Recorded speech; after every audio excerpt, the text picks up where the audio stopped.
What's up, gang? It's 1090 Jake. I'm rocking with you, and you rocking with me. Now, in this video, we gonna be going over the many cryptids that people have seen and claim exist in this world on this earth. I got multiple clips of people that claim they have evidence or proof, physical evidence of a cryptid. Now, without further ado, let's get into it. Now, we all know that in today's day and age, it's accepted to be delusional. Let's get into this delusional shit. These people genuinely need some help.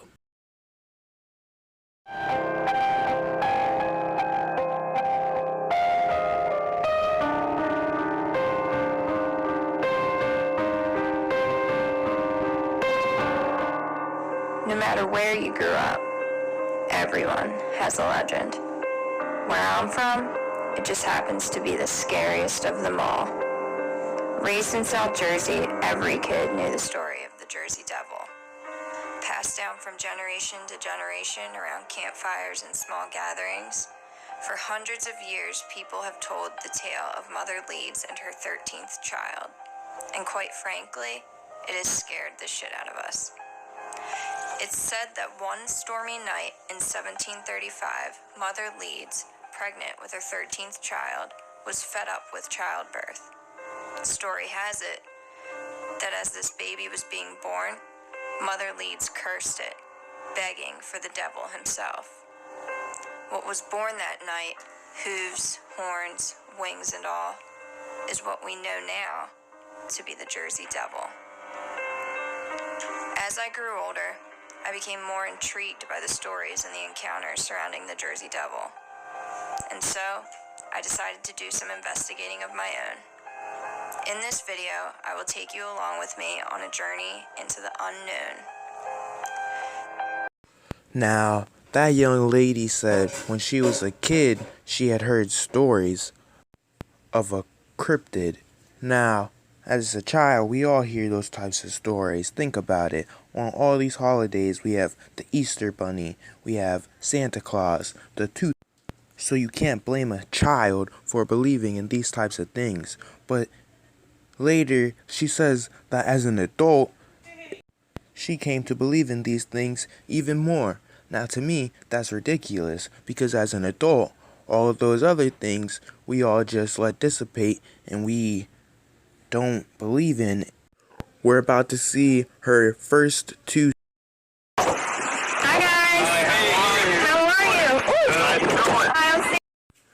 you? Now, how many of y'all were just as surprised as me when you saw that it was two brothers getting out of that car? Now, in my experience, most African American people that I know don't believe in this type of crazy cuckoo nonsense. But these two, they really believe it, and it just don't make no cotton picking sense to me. Now, if you're black, then when you were a child on holidays, your parents probably said this exact thing to you. Yo, I'm the one that bought these gifts. That white man don't care nothing about you. These gifts came out of my hard-earned money. What we know as the Jersey Devil. Okay, it was June 3rd, 2017, about 2:30 in the afternoon. It was me, myself, my son Stefan, and my other son Jaden in this actual area where we first saw the sighting of the Jersey Devil. And we came out because of the documentary that's on YouTube now called Mother Leeds' 13th Child. So we want to come down to the area and just, get a feel and see what it was like. So we arrived here, like I said, 2:30 in the afternoon. We pulled to this actual spot that you see behind us. And we looked out, and, we just was looking, and we saw the skyline of Atlantic City a little bit. Probably could see it better on a nice, clear day. Further back. And so we said, okay, that's nice, whatever. Let's just go down the road here and see what's around here. So we drive down, and at the end of this road, which is Oyster Creek Road, is a bar called the Oyster Creek Bar.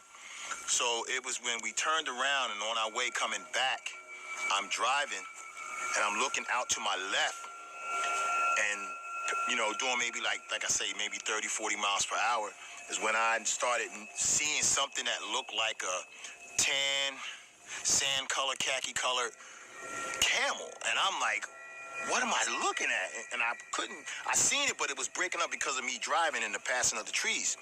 So I'm like, this is incredible. So I had to pull over to the same clearing. And when we pulled over, we all get out the car and we look out. And this is about, I don't know, maybe 100, 150 yards, maybe 200 yards, give or take. I look out, and what appeared to me looks like what I thought was maybe a horse or a cow. And I'm like, what is somebody's cow or horse got loose? And my son Stefan was like, Dad, I can't see it. And that's when I pointed, and I said, look over my finger. And when he looked over my finger, that's when he saw it. And it was incredible. It was incredible. And Steph, you can elaborate on it a little more. Yeah, it was standing like right out there towards the middle and was actually walking back towards the woods. And it did kind of look like a horse from the back, and you could see that it had like a tail behind it that like was low to the ground, and it was no explanation for it. There was I've never seen anything like it. It was definitely life-changing. And again, it was right there, right out in the center. I don't know if you can really see that far from this distance, but that's why when we did take the picture with the cell phone, we were just blown away by what we saw. Yeah, it was. Now, the Caucasian lady that's doing this documentary, she's a crafty woman. She called out these two brothers because she knows how good black people are at telling stories. Now, me watching this for the first time, I was convinced as soon as I saw these two people so adamant. I just believed. Now, keep in mind what the dad was saying. He said there were two sons. Here's my question. Why doesn't Jaden believe in the Jersey Devil? Why isn't he here with you talking about oh yeah, we saw it out there in that field right there. So my next question to you is, why is it that he said he saw a camel-looking creature that was tan when the Jersey Devil is always described as black? Peep this next clip. It'll really open your eyes. There's been times where we've come out here and there was nothing. Nothing. And You know, sometimes the trips were for no reason, but then other days we'd come out and it'd be out and about doing its thing. Right. It's just it was definitely an incredible experience. It just goes to show that you could never doubt anything. Like the stuff that people think is not real, you can't say that. Yeah. There's things out here in this world. Now, in that clip, the son, he just looks so pitiful, and what he said is even more pitiful. He's using this as proof, but he didn't show us anything. He just told us a story from when he was a kid, and his dad tried to convince him that the Jersey Devil is real. It doesn't make any sense.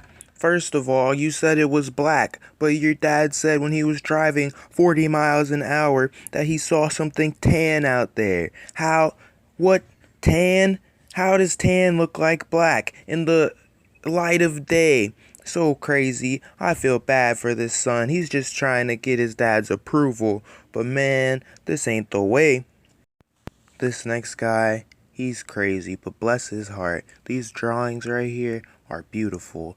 They're amazing. It looks like something straight out of a fictional book, but that's exactly what it is. His name is Erwin Saunders. Look him up on YouTube. Just search up Looking for Pixies. He'll be the first channel. I feel bad for this man. He's been looking for these creatures in the woods for years. So sad. Can't be seen by any buzzards and things flying around. And this is an area which I've seen them before. So, albeit probably about 8 years ago. But that's a good thing, because as I say, they're nomadic. So the last time I visited this woods was about a year ago, and they were snail shells and bits and bobs piled up. There's little telltale signs lying around. There's down here. There's a bit of wool fibres are then bound together with this compound that they make from bird species and tree sap and various other things. It makes it very strong. And Irwin is a different case. He's been in these woods for years, over 8 years, and he has proof, or at least he constructed some proof, or he found some proof. Whatever that walkway shit was, said it was like wool fibers. He calls it gum rope. You know, he has pictures that he drew. So I don't know how accurate that can be. I mean, when they were exploring back in the day, they didn't have photos, so they just drew creatures. One of his videos is titled Skeletons. That just right there cements the whole argument. In the woods, he finds skeletons of a whole deer, a whole entire fox, a deer skull. But you know one thing that he never found? Skeletons of pixies. Sad. It doesn't make any sense. He says that they live in tribes. There should be troves of skeletons of them. If not skeletons, there should at least be some carcasses. I mean, unless they're just intelligent enough to have burials and they don't leave that type of shit around. But still, over all of these years that we've been excavating sites, looking for extinct creatures, ain't never seen no tiny skeleton of a gray.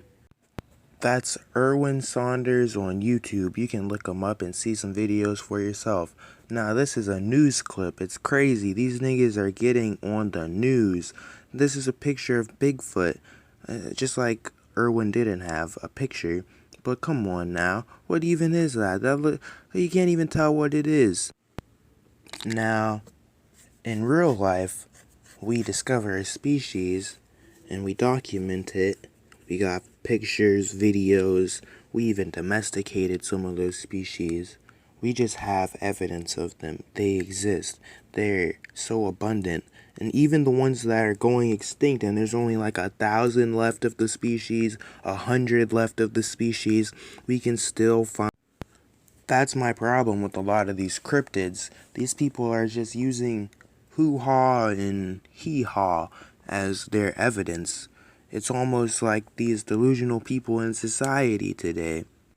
Now, we let a lot of crazy people do a lot of crazy things. Like, for instance, we got people in this day and age trying to deny biology and say that imagination is the truth. Our president, for God's sakes, is negotiating with terrorists. When does it stop? Here, just take this as an example. The pygmy sloth. There's only a couple hundred left in the wild. Now tell me why we can still find select individuals without even having them being tracked on a GPS. You can still go out and find some when there's only a couple hundred. Now, a lot of people that believe in cryptids will say, well, explain why people have been seeing these creatures for thousands of years. And that's true. Native Americans spoke about skinwalkers and shit like that. But did they ever actually have physical evidence? I don't. All over the world, hundreds of years worth of sightings. Still not one body was found. Yet, creatures that only have so many left in numbers of the species because we're driving them to extinction, we can still find some of them. Isn't that crazy? The creatures that are in tiny numbers that we've confirmed exist are still able to be found. Wow. Just think about that. Now, this next clip is another Bigfoot clip, just like the one on the news, except this one has motion, and it's by a skeptic. So I'm not even going to sit here and call him crazy, because I don't think that he genuinely believes this is Bigfoot running around in the woods where he lives. But just keep in mind what he says, because it kind of opens up your eyes to the mindset of a crazy person that believes in this. Lived in the woods woods for a long time. There's two things I've never seen that everyone else sees. Sasquatch, well, three things. Sasquatch, a mountain lion, and a black panther.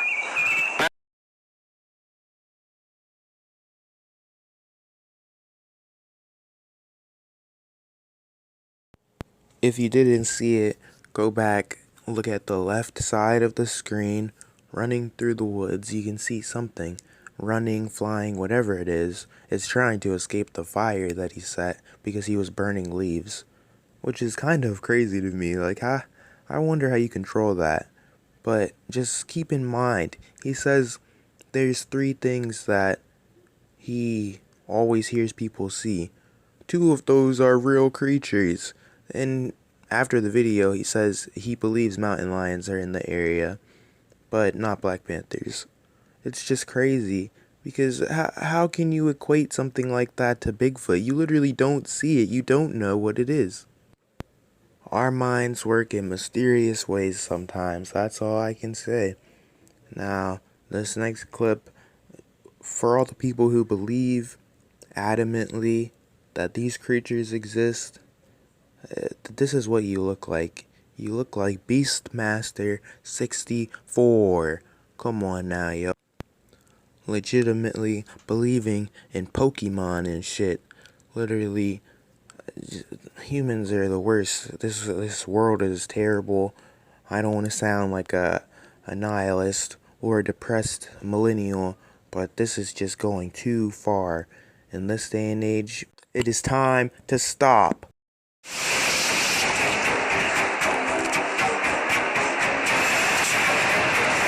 a Pokemon right fucking here. The rarest Pokemon of them all. I haven't showered.